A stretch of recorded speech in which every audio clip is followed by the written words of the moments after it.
أعوذ بالله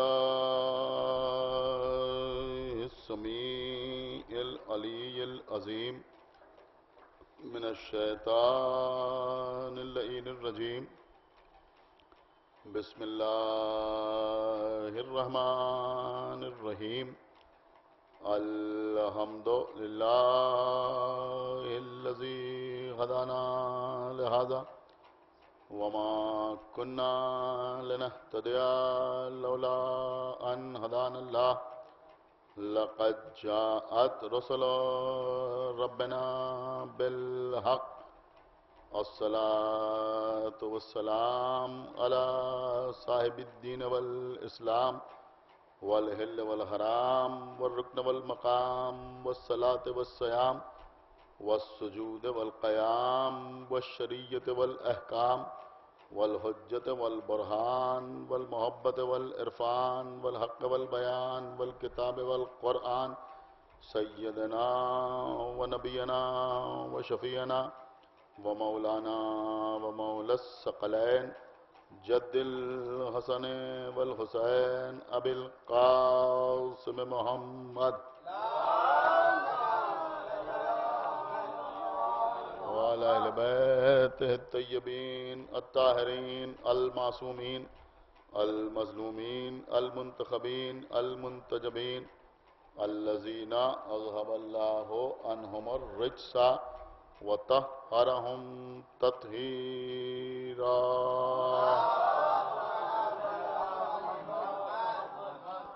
ولعنة الله على أعدائهم وقتلتهم وغاصبي حقوقهم ومنكري فضائلهم ومصائبهم أجمعين من الآن إلى يوم الدين. أما بعد فقد قال الله سبحانه تبارك وتعالى في كتابه المجيد وفرقانه الحميد وقوله الحق. بسم الله الرحمن الرحيم. إنا أعطيناك الكوثر فصل لربك وانحر إنا شانئك هو الأبتر. صلوات محمد. خدا جشن آل محمد کے عنوان پر اس محفل کا انعقاد کیا گیا ہے، لہذا میں نے آپ کے سامنے سورہ کوثر کی تلاوت کر کے اپنی گفتگو کا آغاز کیا ہے، جس پہ خالق کائنات اپنے حبیب حضرت احمد مجتبیٰ محمد مصطفیٰ صلی اللہ علیہ وآلہ وسلم مخاطب کرتے ہوئے یہ آواز دے رہا ہے کہ ہم نے آپ کو کوثر عطا کیا ہے. فصل لربک وانحر، اس لیے یعنی اس کے شکرانے کے طور پر آپ نماز پڑھیں اور قربانی پیش کریں. انا شانئک هو الابتر، آپ ابتر نہیں ہیں بلکہ آپ کا دشمن ابتر ہے. ایک صلوات پڑھیں محمد. عزیزوں، اس سورے کی شان نزول جو مختلف مفسرین نے بیان کیے، ان میں شیعہ بھی ہیں اور غیر شیعہ حضرات بھی ہیں. وہ یہ ہے کہ پیغمبر اسلام کسی راستے پر گامزن تھے. راستے میں ایک شخص کے جس کا نام آس ابن وائل تھا، اس کی پیغمبر سے ملاقات ہوئی اور وہ پیغمبر سے گفتگو کرتا رہا، اور جب گفتگو کر کے پیغمبر سے آگے بڑھا تو ایک اور شخص سے ملاقات ہوئی اور اس نے آس ابن وائل سے پوچھا کہ تم کس سے گفتگو کر رہے تھے؟ تو اس نے کہا کہ میں ابتر سے گفتگو کر رہا تھا. چونکہ پیغمبر کے کوئی اولاد نرینہ باحیات نہ تھی، یعنی پیغمبر کے بیٹوں میں کوئی زندہ و سلامت نہ تھا، صرف ایک بیٹی حضرت فاطمہ زہرا صلوات اللہ وسلم علیہا. اور عرب یہ سمجھتے تھے کہ نسل بیٹے سے چلتی ہے، لہذا اگر کوئی شخص ایسا ہو کہ جس کا کوئی بیٹا نہ ہو تو اس کی نسل منقطع ہو جاتی ہے، اور جس کی نسل منقطع ہو جائے اسے ابتر کہتے ہیں. اور بھی معنی ابتر کے بیان کیے گئے ہیں کہ ابتر اسے کہتے ہیں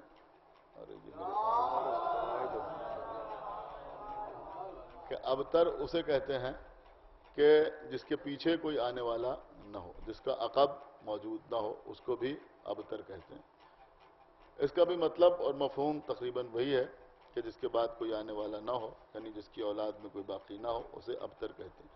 تو جب عاص ابن وائل نے کہا کہ میں ابتر سے گفتگو کر رہا تھا تو پیغمبر کے کانوں میں عاص ابن وائل کی یہ آواز آئی تو پیغمبر کے دل پر چوٹ لگی، اور جب پیغمبر کے دل پر چوٹ لگی تو اللہ نے سورہ کوثر نازل فرمایا، جس پہ فرمایا کہ ہم نے آپ کو کوثر عطا کیا ہے، یعنی ہم نے آپ کو اولاد کثیر عطا کی ہے۔ ایک صلوات پڑھیں بر محمد وآلہ، ہم نے آپ کو اولاد کثیر عطا کی ہے، لہذا آپ نماز پڑھیں اور قربانی پیش کریں۔ آپ ابتر نہیں ہیں، آپ کی نسل نہیں منقطع ہوئی ہے، بلکہ آپ کے دشمنوں کی نسل منقطع ہو گئی ہے۔ اس کا مطلب یہ ہوا کہ پیغمبر کی نسل قیامت تک باقی رہنے والی ہے۔ عزیزوں، آج لوگ ہم سے یہ کہتے ہیں کہ آپ کسی پر لعنت نہ کیجئے، بلکہ صرف اور صرف محمد و آل محمد پر صلوات پڑھیے۔ ایک جملہ آپ کے سامنے عرض کرنے کو جی چاہتا ہے کہ جو آپ صلوات پڑھتے ہیں وہ کیا پڑھتے ہیں؟ کہ آپ صلوات پڑھتے ہیں کہ اللہم صلی علی محمد و آل محمد، کہ جو آپ آل محمد کہتے ہیں یہ پیغمبر کو ابتر سمجھنے والوں پر تبرہ ہوتا ہے۔ ایک صلوات پڑھیں بر محمد و آل محمد، ایک صلوات اور پڑھنے پر محمد و آل محمد۔ اس لیے کہ جو لوگ یہ سمجھتے تھے کہ پیغمبر کی نسل منقطع ہو گئی ہے، ان کے لیے یہ کسی تبرے سے کم نہیں ہے کہ جب آج صلوات ہوتی ہے تو محمد کے ساتھ ان کی آل کا تذکرہ کیا جاتا ہے۔ ایک صلوات اور پڑھنے پر محمد و آل محمد۔ اور جو صلوات کی آیت ہے اس کو بھی آپ سماعت فرمائیں کہ خداوند عالم نے صلوات کے سلسلے میں کیا ارشاد فرمایا ہے کہ ان اللہ و ملائکتہ یصلون علی النبی، یعنی اللہ اور اس کے ملائکہ نبی پر صلوات بھیجتے ہیں۔ یا ایھا الذین آمنوا صلوا علیہ وسلموا تسلیما، صلوات پڑھیں محمد۔ میں سمجھتا ہوں کہ تقریباً ہر مسجد میں نماز کے بعد اس آیت کی تلاوت کی جاتی ہے اور پھر لوگ صلوات پڑھتے ہیں، سب لوگ صلوات پڑھتے ہیں۔ لیکن الحمدللہ عزیزوں کہ صلوات پڑھنے کا سلیقہ اگر ہے تو اسی قوم کو ہے۔ ایک صلوات پڑھیں بر محمد و آل محمد، ورنہ وہاں مقرر تو صلوات پڑھتا ہے لیکن سامعین ایسی بے تکلفی سے صلوات نہیں پڑھ پاتے۔ ایک صلوات اور پڑھیں بر محمد و آل محمد۔ تو یہ صلوات میں آل محمد کا نام کیوں لیا جاتا ہے کہ اللہ نے کہا ایمان لانے والوں تم بھی محمد پر، اب نبی پر صلوات بھیجو، اور ایسے بھیجو جیسے بھیجنے کا طریقہ ہے۔ یہی تو اس کا ترجمہ پڑھایا جاتا ہے اور بتایا جاتا ہے، صلو علیہ وسلموا تسلیما، یعنی پیغمبر پر صلوات بھیجو اور ایسے صلوات بھیجو کہ جو صلوات بھیجنے کا طریقہ ہے۔ ہمارے اور آپ کے چھٹے امام امام جعفر صادق علیہ الصلوۃ والسلام کو دیکھیں، بہت توجہ آپ حضرات کی چاہتا ہوں۔ کسی شخص نے ہمارے چھٹے امام سے سوال کیا، مختصر سی محفل ہے، بہت زیادہ دیر آپ کو زحمت نہیں دینا ہے، اس لیے کہ یہ رمضان کا مہینہ ہے، اس میں روزہ داروں کو سب سے زیادہ جو پسند آتی ہے وہ صرف اور صرف مغرب کی اذان کی آواز پسند آتی ہے۔ ایک صلوات پڑھیں پر محمد و آل محمد۔ لہذا بہت زیادہ دیر آپ کو زحمت نہیں دینا، اختصار کے ساتھ بات کو تمام کر دینا ہے۔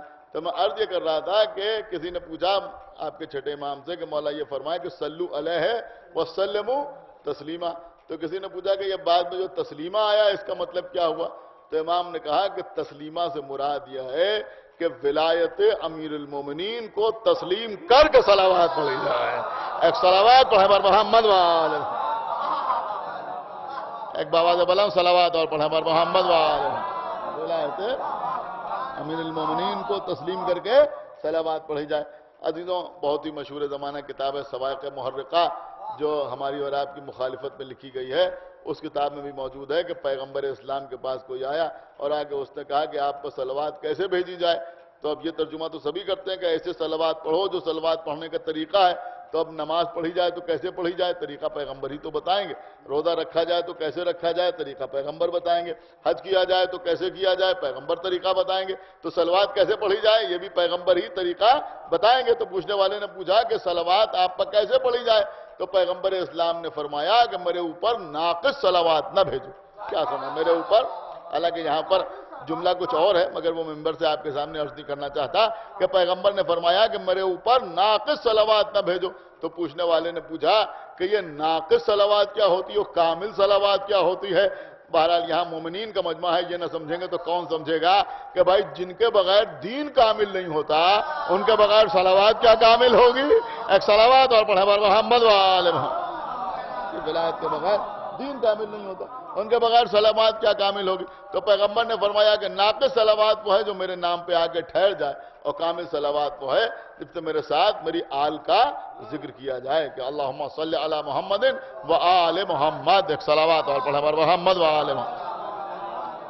تو عزیزوں یہ ہیں آل محمد کے جن پر صلوات پڑھے بغیر ہماری نماز ہی مکمل نہیں ہوتی. یعنی نماز بھی اسی وقت مکمل ہوتی ہے کہ جب پیغمبر کے ساتھ ان کی آل کے اوپر صلوات بھیجی جائے. لیکن یہاں پر ایک نکتہ جو قابل غور ہے جو میں آپ کی خدمت میں عرض کرنا چاہتا ہوں، اور انشاءاللہ آپ اس کو محسوس بھی کریں گے کہ یہ جو آیت صلوات کی ہے اس میں پیغمبر کا نام نہیں آیا ہے، بلکہ اس میں کیا ہے کہ ان اللہ و ملائکتہ یصلون علی النبی، کہ اللہ اور اس کے ملائکہ نبی پر صلوات بھیجتے ہیں. کچھ غور کیا آپ نے یا نہیں غور کیا؟ رسول بھی نہیں آیا ہے بلکہ نبی آیا ہے کہ اللہ اور اس کے ملائکہ نبی پر صلوات بھیجتے ہیں. اے ایمان لانے والوں تم بھی ویسے ہی صلوات بھیجو جیسے صلوات بھیجنے کا حق ہے. تو صلوات بھیجنے کا حکم کس پر دیا جا رہا ہے؟ کہ نبی پر صلوات بھیجنے کا حکم دیا جا رہا ہے.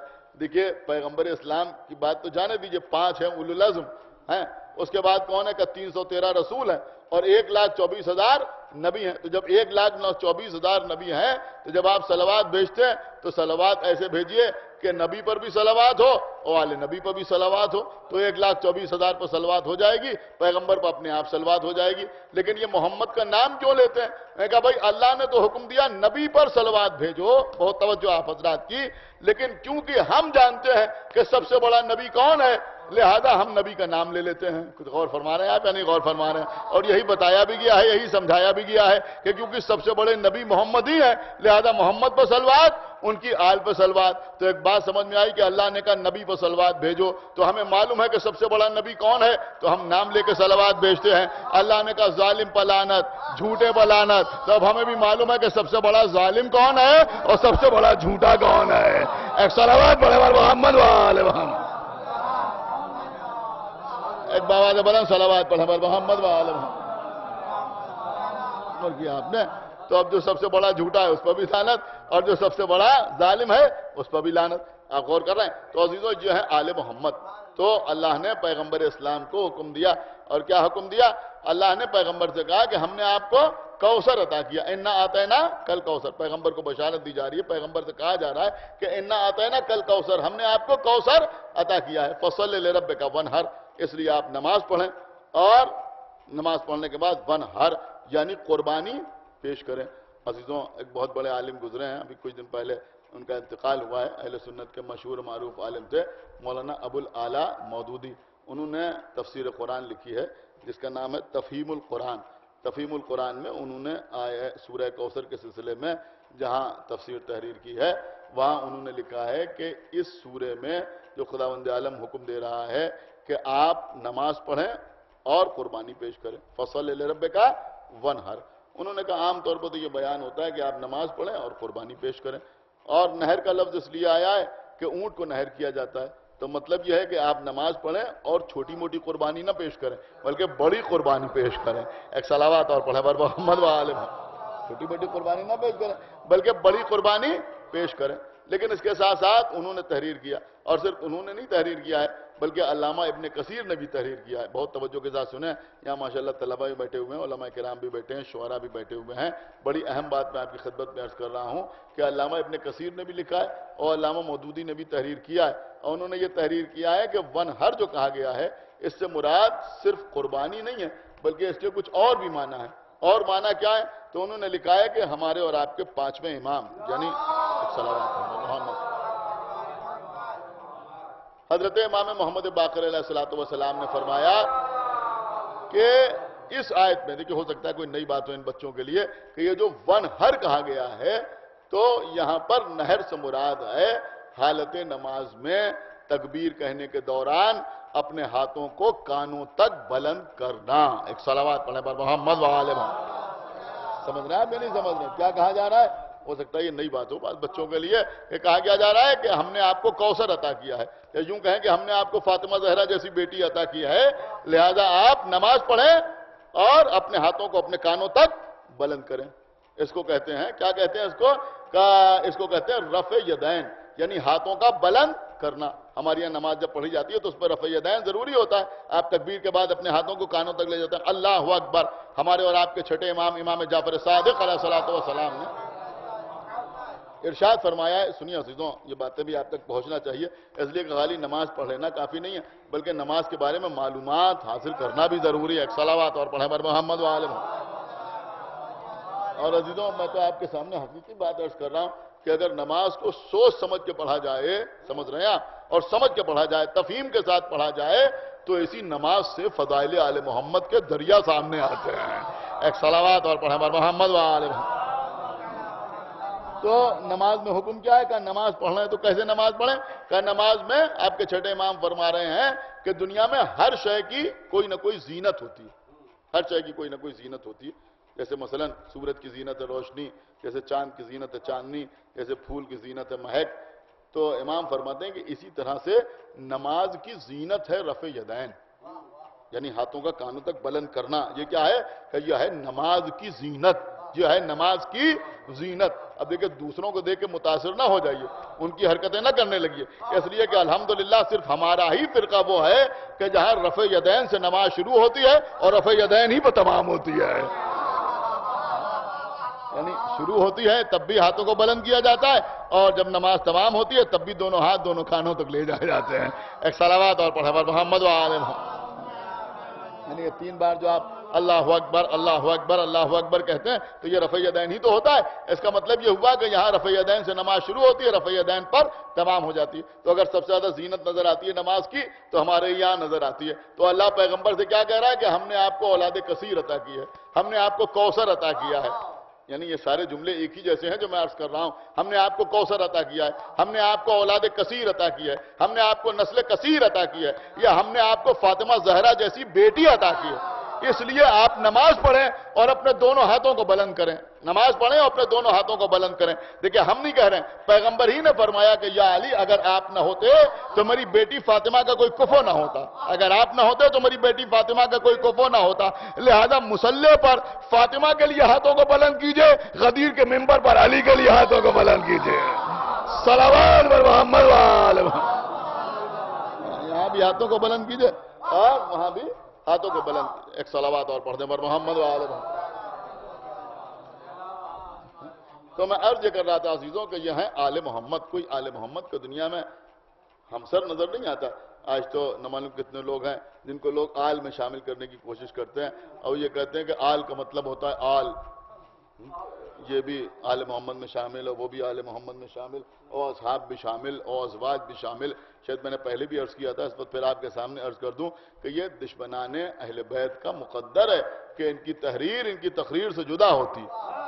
سمجھ رہے ہیں آپ؟ تحریر میں تو سارا زور اس بات پر صرف کیے دے رہے ہیں کہ آل میں ازواج بھی شامل ہیں اور آل میں اصحاب بھی شامل، ازواج بھی شامل ہیں اور اصحاب میں شامل. لیکن آپ کسی مسجد کے امام کا جمعہ کا خطبہ آپ سماعت فرمائیں کہ جب جمعہ کو وہ خطبہ دیتا ہے تو اس میں جب صلوات پڑھتا ہے تو کیسے صلوات پڑھتا ہے؟ میں کہا صاحب صلوات پڑھا اللہم صلی علی محمد، اللہم صلی علی محمد وعلی آلہ واصحابہ وازواجہ. ارے بھیا جب اصحاب اور ازواج آل میں شامل ہیں تو پھر یہ الگ سے کہنے کی ضرورت ہی کیا ہے؟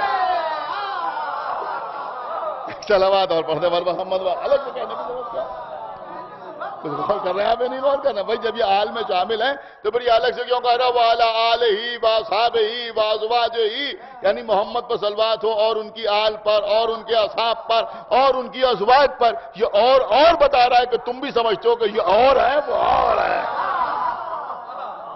یہ بات اچھی طرح سمجھتے ہیں کہ یہ اور ہے وہ اور. تو نہ معلوم کس کو لوگ اہل بیت میں شامل کرنے کی کوشش کرتے ہیں. سوائے محرقائی میں ہے کہ کسی نے زید ابن ارقم سے پوچھا. ابھی میں نے کسی مجلس میں یہ بات پڑھی تھی، اس وقت دل چاہ رہا ہے کہ آپ کے سامنے پھر عرض کر دوں. غالباً حیدر یعقوب صاحب کے گھر پر محفل ہو رہی تھی، جشن آل عمران. اس میں نے یہ بات پڑھی تھی، اس وقت دل چاہ رہا ہے کہ آپ کے سامنے عرض کر دوں کہ زید ابن ارقم سے کسی شخص نے سوال کیا کہ یہ بتائیے کہ کیا ازواج رسول کو اہل بیت کہا جا سکتا ہے؟ سوائق محرقہ میں ہے کہ کسی نے زید ابن ارقم سے پوچھا. اب جس نے سوائق محرقہ لکھی اس کا بھی ہم سے کوئی تعلق نہیں، اور زید ابن ارقم کا بھی ہم سے کوئی تعلق نہیں. آپ بات خدا جانے سمجھے یا نہیں سمجھے، میں کیا عرض کر گیا، زید ابن ارقم کو رسول کے اصحاب میں شامل کیا جاتا ہے، لیکن یہ شخص اس فہرست پہ شامل نہیں ہے جس پہ جناب سلمان ہیں، جس پہ جناب ابو ذر ہیں، جس پہ جناب مقداد ہیں، اس فہرست پہ زید ابن ارقم نہیں ہے۔ زید ابن ارقم دوسری فہرست کا آدمی ہے، سمجھ رہے ہیں آپ، زید ابن ارقم جو ہے یہ دوسری فہرست کا آدمی، اور میں ایک اشارہ دے رہا ہوں، سمجھنا آپ کا کام ہے کہ امام حسین علیہ السلام نے کربلا کے میدان میں جب آخری خطبہ دیا ہے، یعنی اس وقت کہ جب سب شہید ہو گئے اور امام حسین میدان میں آئے، تو اس وقت آپ نے چند لوگوں کا نام لے کے پکارا کہ فلاں کہاں ہے، فلاں کہاں ہے، فلاں کہاں ہے، جن لوگوں نے کوفے سے مجھے خط لکھے تھے اور مجھے بلایا تھا، تو جن لوگوں کے نام لیے ان میں زید ابن ارقم کا نام بھی لیا۔ تو اب آپ اس سے اندازہ لگا سکتے ہیں کہ کس فہرست کا آدمی ہے۔ ایک صلوات اور پڑھا محمد وآلہ، اس بات سمجھ میں آ گئی نا؟ میرے خیال میں یہ تعارف بہت زیادہ ضروری تھا آپ کے لیے کہ کس فہرست کا آدمی ہے اور کس مزاج کا آدمی ہے اور کس قماش کا آدمی ہے۔ تو زید ابن ارقم سے کسی نے پوچھا کہ کیا ازواج رسول کو اہل بیت کہا جا سکتا ہے؟ تو زید ابن ارقم نے کہا کہ ہاں، سکونت کے اعتبار سے کہا جا سکتا ہے، کیونکہ ازواج کی سکونت رسول کے گھر میں تھی، لہذا سکونت کے اعتبار سے کہا جا سکتا ہے۔ لیکن اب ایک جملہ میرا دل چاہتا ہے کہ اپنی طرف سے کہہ دوں کہ بھائی سکونت کے اعتبار سے کہا تو جا سکتا ہے، لیکن گھر میں سکون سے بیٹھیں تب تو کہا جائے۔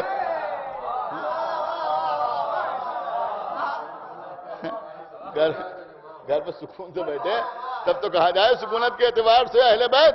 میں نے کہا نہیں، سکونت کے اعتبار سے کہا جا سکتا ہے۔ لیکن اتنا کہنے کے بعد زید ابن ارقم خاموش نہیں ہوا، بلکہ اس کے بعد اس نے ایک جملہ اور کہا، بس وہی آپ کے سامنے عرض کر دوں اور بات کو اپنی تمام کر دوں۔ اس کے بعد اس نے کہا کہ سکونت کے اعتبار سے کہا جا سکتا ہے، لیکن رسول کے خالص اہل بیت وہ ہیں کہ جن پر رسول کے بعد رسول ہی کی طرح صدقہ حرام رہا۔ ایک صلوات پڑھیں بر محمد وآل محمد۔ کچھ غور کیا آپ نے، جن پر صدقہ حرام رہا، اس کا مطلب یہ ہوا کہ رسول کے خالص اہل بیت کون ہے؟ کہ رسول کے خالص اہل بیت وہ ہیں کہ جن پر رسول ہی کی طرح صدقہ حرام ہے۔ تو اب کس پر حرام ہے؟ کہ مولا علی پر صدقہ حرام ہے، بی بی زہرا پر صدقہ حرام ہے، امام حسن پر صدقہ حرام ہے، امام حسین پر صدقہ حرام ہے، ان کی اولاد پر صدقہ حرام ہے۔ تو زید ابن ارقم کہہ رہا ہے کہ جن پر صدقہ حرام رہا رسول کے بعد وہ ہیں رسول کے اہل بیت۔ اب آخری جملہ سنیے تقریر کا کہ یہ بات میری سمجھ میں آج تک نہ آئی کہ جو مسئلہ زید ابن ارقم کی سمجھ میں آ گیا۔ غور بھی کر رہے ہیں آپ یا نہیں غور کر رہا؟ میں کیا عرض کر رہا ہوں؟ عجیب لوگ ہیں، عجیب فکر ہے، عجیب قلم ہے، عجیب تحریر ہے، سمجھ رہے ہیں آپ یا نہیں سمجھ رہے ہیں؟ کہ اللہ جانے کیا کیا لوگ ذوق قابلیت پہ لکھتے چلے جا رہے ہیں۔ ارے بھیا، زید ابن ارقم کی سمجھ میں آ گیا کہ اہل بیت پر صدقہ حرام ہے، اور امام حسن کی سمجھ میں نہیں آیا۔ ایک صلوات اور پڑھیں بر محمد وآلہ۔ یہ عجیب غریب مسئلہ، یعنی جو بات زید ابن ارقم جانتا ہے وہ رسول کا نواسہ نہیں جانتا۔ جب وہ جانتے ہیں تو پھر امام حسن علیہ السلام کیوں نہیں جانتے؟ کیوں نہیں جانتے امام حسن علیہ السلام؟ دیکھیے عزیزوں، یہ میں کسی کے اوپر طنز نہیں کر رہا ہوں، ایک بات عرض کر رہا ہوں کہ حقیقت یہ ہے کہ لوگوں نے بہت سی چیزوں کا الحاق کر دیا، یعنی بہت سے فضائل کے گوشے ایسے تھے کہ جب لوگوں سے برداشت نہ ہوا اور اس سے انکار نہ کر سکے تو اس میں کوئی نہ کوئی ایسا جملہ داخل کر دیا کہ جس سے وہ جتنی فضیلت تھی وہ ڈائلیوٹ ہو گئی، اور لوگوں کے سامنے بات کچھ سمجھ میں آنے لگی لوگوں کی، اور بات کچھ اور تھی اور سمجھ میں کچھ اور آنے لگا۔ مثلا مولا علی نے رسول اللہ کے دوش پر قدم رکھے اور بتوں کو گرایا، تو اب یہ واقعہ ایسا تھا کہ لکھنا تو سب کو پڑا، لکھنا تو پڑا کہ رسول اللہ کے دوش پر مولا علی نے قدم رکھ کے بتوں کو گرایا، لیکن اب برداشت بھی نہیں ہو رہا، ہضم بھی نہیں ہو رہا، تو اس میں ایک جملے کا اضافہ کر دیا۔ میں نے کہا پہلے مولا علی نے کہا کہ یا رسول اللہ آپ میرے دوش پر قدم رکھیے، تو رسول نے فرمایا یا علی آپ وزن رسالت نہیں اٹھا سکتے۔ اب یہ ہمارے یہاں بھی لوگ پڑھنے لگے اور خوش ہو کے پڑھنے لگے۔ آپ سمجھے ہی نہیں کہ اس جملے کا اضافہ کس سازش کے تحت کیا گیا۔ جن لوگوں نے زیادہ نہ سوچا انہوں نے اپنی کتابوں میں بھی جگہ دے دی، لیکن اس کو سمجھے نہیں کہ کس سازش کے تحت اس جملے کا اضافہ ہو رہا ہے۔ آپ سمجھیے جو اس وقت میں آپ کے سامنے عرض کر رہا ہوں، اور کیونکہ یہ تقریر جو ہے انٹرنیٹ کے اوپر بھی جا رہی ہے، لہٰذا یہ بات ساری دنیا تک پہنچانا ضروری ہے۔ جو میں عرض کر رہا ہوں کہ بڑی سازش کے ساتھ یہ چیز سامنے رکھی گئی کہ مولا علی نے فرمایا کہ یا رسول اللہ آپ میرے دوست پر قدم رکھیں، تو رسول نے فرمایا یا علی آپ وزن رسالت نہیں اٹھا سکتے۔ آپ کو معلوم ہے یہ سازش کیوں کی گئی؟ یہ اس لیے کہ ایک طرف یہ بیان کیا جائے کہ نبی کہہ رہے ہیں کہ یا علی آپ وزن رسالت نہیں اٹھا سکتے، اور دوسری طرف یہ بیان کیا جائے کہ فلاں بڈھا رسول اللہ کو اپنے دوست پر اٹھا کے مکے سے مدینے لے گیا۔ سمجھ رہے ہیں آپ؟ تو اس کی فضیلت کو ثابت کرنے کے لیے یہ کہا گیا کہ رسول نے مولا علی سے کہا کہ آپ وزن رسالت نہیں اٹھا سکتے۔ تو عزیزوں مولا علی وزن رسالت نہیں اٹھا سکتے، اور جناب ابو طالب شیب ابی طالب میں رسول اللہ کو اٹھا کر کبھی طالب کے بستر پر لٹا رہے ہیں، کبھی جعفر کے بستر پر لٹا رہے ہیں، کبھی عقیل کے بستر پر لٹا رہے ہیں، کبھی مولا علی کے بستر پر لٹا رہے ہیں۔ تو جب بغیر منصب والا باپ 3 سال تک مسلسل وزن رسالت اٹھا سکتا ہے تو صاحب منصب بیٹا ایک بار کعبے میں کیوں نہیں اٹھا سکتا؟ ایک صلوات اور پڑھیں بر محمد و آل محمد۔ تو فضیلت کا اظہار کرنا تھا، لہذا فرمایا کہ یا علی آپ میرے دوست پر قدم رکھیے۔ ایسے ہی عزیزوں رسول اللہ نے فرمایا کہ میرا بیٹا حسن آغوش مادر میں لوح محفوظ کی تلاوت فرماتا ہے، یہ نبی نے فرمایا۔ لیکن جو کوئی معمولی بات تو تھی نہیں کہ جو بڑی آسانی سے سب کی سمجھ میں آ جائے۔ اب کیونکہ حلق سے یہ بات نہیں اتری لہذا اس میں اس کا اضافہ کر دیا گیا کہ انہوں نے صدقے کا خرمہ اٹھا کے منہ میں رکھ لیا، اور تب نبی نے یہ فرمایا کہ آپ کا صدقہ حرام ہے، اور آپ تو لوح محفوظ کی تلاوت کرتے ہیں۔ ارے جو لوح محفوظ کی تلاوت کر رہا ہے تو پھر وہ خرمہ اٹھائے گا ہی کیوں؟ کچھ سمجھ میں آئی بات؟ آپ ایک صلوات اور پڑھیں بر محمد و آل محمد۔ سمجھ میں آ رہا ہے یا نہیں سمجھ میں آ رہا ہے؟ آپ قرآن مجید پڑھیے، خداوند عالم کیا کہہ رہا ہے کہ ہم نے موسیٰ کی ماں کے اوپر وحی کی، اور موسیٰ کی ماں کے اوپر کیا وحی کی؟ کہ موسیٰ کی ماں پر وحی کی کہ تم جاؤ موسیٰ کو دودھ پلانے کے لیے۔ اور اسی قرآن میں یہ بھی ارشاد ہو رہا ہے کہ ہم نے موسیٰ کے اوپر باقی عورتوں کے دودھ کو حرام قرار دے دیا تھا۔ کچھ غور کیا آپ نے؟ لہذا موسیٰ نے کسی کا دودھ نہیں پیا۔ کیوں نہیں پیا؟ کہ اس لیے کہ اللہ نے حرام قرار دیا تھا۔ یہ 1 مہینے 2 مہینے کا بچہ کیا جانے کہ حرام کیا ہے حلال کیا ہے؟ نے کہا بھائی موسیٰ سب کے جیسے نہیں ہیں، بلکہ چونکہ اللہ کی حجت ہیں، اللہ کے نبی ہیں، لہذا یہ جانتے ہیں کہ حرام کیا ہے اور حلال کیا ہے۔ تو جب موسیٰ 2 مہینے میں جانتے ہیں کہ حرام کیا ہے اور حلال کیا ہے تو فخر موسیٰ 2-3 سال میں نہیں جانتا کہ حرام کیا ہے۔ صلوات پڑھیں بر محمد و آل محمد۔ وہ نہیں جانتا۔ بس عزیزوں بات تمام ہو رہی ہے، تو یہ جشن آل محمد ہے۔ آئیے ہمارا آپ مل کے دعا کریں کہ پروردگار تجھے واسطہ محمد و آل محمد کا تمام حاضرین محفل اور بانیان محفل کے دلی مقاصد تکمیل فرما۔ پروردگار تجھے واسطہ محمد و آل محمد کا ہم کو اعمال صالحہ کی توفیق عنایت فرما۔ ہمارے عقائد کو صحیح و سالم رکھ، ہم جب تک زندہ رہیں آل محمد کی محبت اور ان کے دشمنوں کی عداوت پہ زندہ رہیں، اور پروردگار تجھے واسطہ محمد و آل محمد کے جو لوگ مقامات مقدسہ کو برباد کرنے کی کوشش کر رہے ہیں ان کو بھی برباد کر، پروردگار وہ نیست و نابود ہو جائیں، اور یہ داعش کے جو دہشت گرد ہیں ان کو بھی نیست و نابود فرما، اور یہ ابو بکر بغدادی جلد از جلد جہنم میں اپنے ہمنام کے پاس پہنچ جائے۔ پروردگار جو واسطہ محمد و آل محمد کا جلد از جلد ہمارے امام زمانہ کا ظہور فرما، اور ان کے اصحاب اور انصار میں ہمارا شمار فرما۔ حضرات آپ تشریف رکھیں، چند شعراء کرام ہیں جو آپ کے سامنے منظوم نذرانہ عقیدت پیش فرمائیں گے۔ ہمارے کلیم اصغر صاحب بھی بجنور سے تشریف لائیں، بہترین شاعر ہیں، یہ بھی اپنا کلام پیش کریں گے، اور منتخب مقامی شعراء کرام بھی بارگاہ امام حسن میں، اور ہمارے جاز بار بنفی صاحب بھی ہیں، یعنی بیرونی شعراء بھی ہیں اور مقامی شعراء بھی ہیں۔ آپ حضرات سے گزارش ہے کہ تشریف فرمائیں۔